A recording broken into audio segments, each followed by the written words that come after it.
back again with another video. For today's video, as you can see on the title, I will be attempting to do my own lash lift. Before I start this video, guys, make sure to subscribe to my channel and don't forget to like this video as well kung na-enjoy mo to. Basta panoorin nyo hanggang dulo, please ha.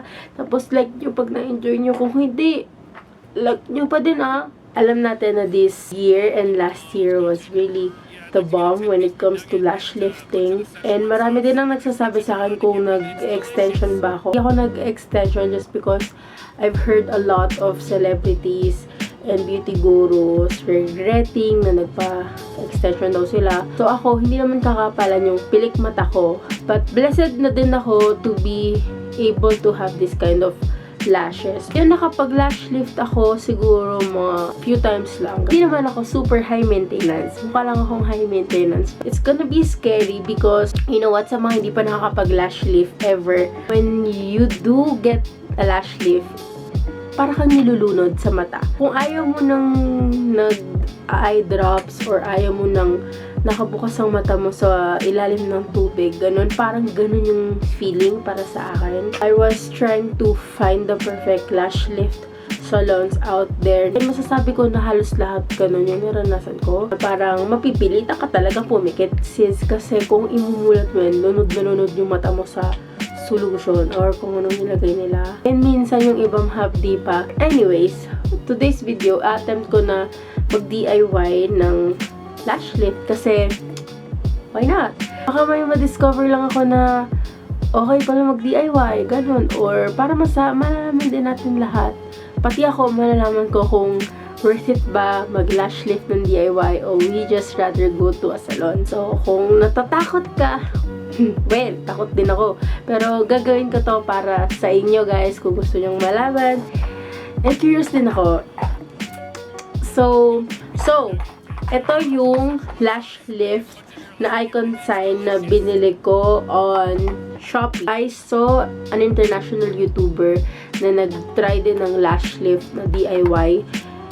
Same din yung price niya and ito din yung klase nung binili niya ng lash lift. Pero mga 500, may mga mas mura pa kayo makikita guys sa Shopee or Lazada. But ako suggestion ko ha, hindi ako mag-risk ng ganong kababa kasi parang kinakabahan ako sa solution na meron sila. Tinignan mo yung box, yung umpisa niya is parang may barcode dito. Sabi dito meron siyang 4 perm lotion, 1 glue, 5 size lift pads, tsaka cleaning tool.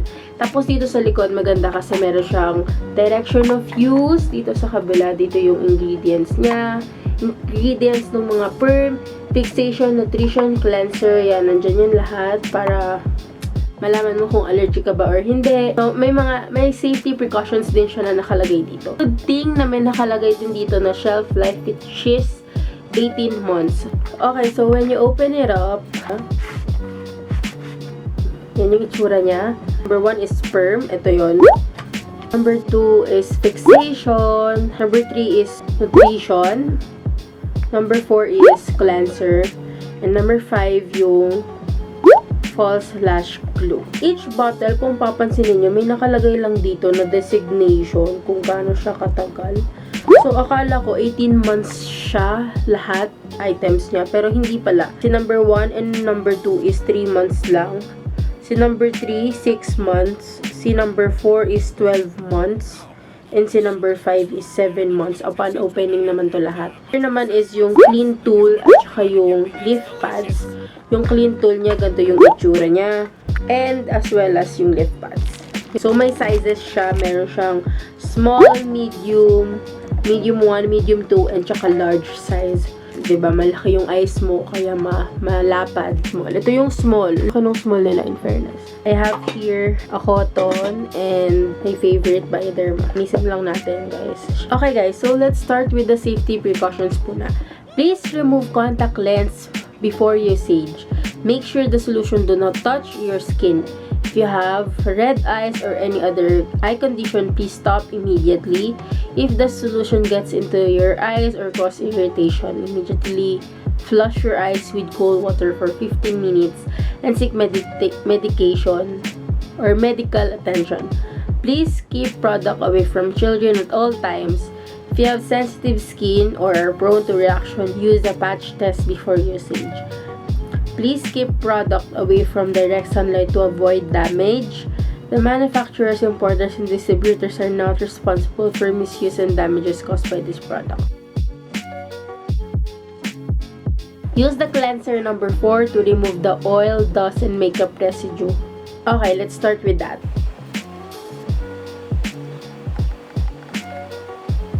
Since mag-isa lang ako, DIY lang, I'll start off with this eye and then proceed with this one. Apply the eye pad under the eyelids to protect your skin from the lotions. Apply the glue on the lashes to keep it stuck to the lip pads for 1 minute. Okay, so lalagyan natin ng glue to and ilalagay natin siya dito ibabaw natin. Lalagyan ko tong ibabaw. So, kung kailangan lagyan mo pa ng maraming lash glue mga sis, lagyan nyo pa. Ang goal is itong lashes mo is nakalagay siya dyan sa taas. Ayun, medyo stubborn yung ano ko. Ayan. To straighten it up. Ayan. Kasi kumbaga kung ano yung ilalagay mong perm sa kanya, that's like the placement of your lashes na pag pinerm mo na siya. Ayan. Oh my gosh. Ito guys, 10 to 12 minutes lang to. Kasi natin siya. Ooh. After 12 minutes, remove the perm lotion with Y brush and then apply fixing agent number 2 on the eyelash and then cover your eyes with plastic wrap. And then I'll be using the number 4 to cleanse everything. Kailangan malinis ko siya. And then yun na din yung time ko to remove the pads as well.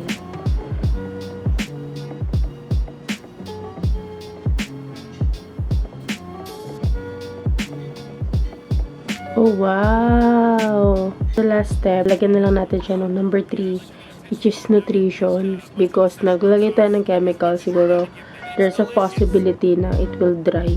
Tapos na yung ditong side, and ito walang kahit anong makeup. I'm gonna work on this one as well, and I'm gonna give you my thoughts about this product.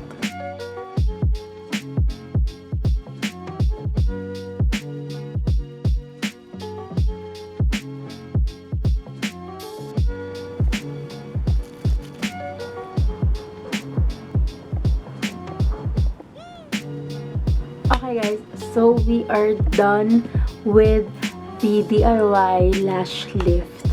And ito na siya ngayon. Ito na yung itsura niya.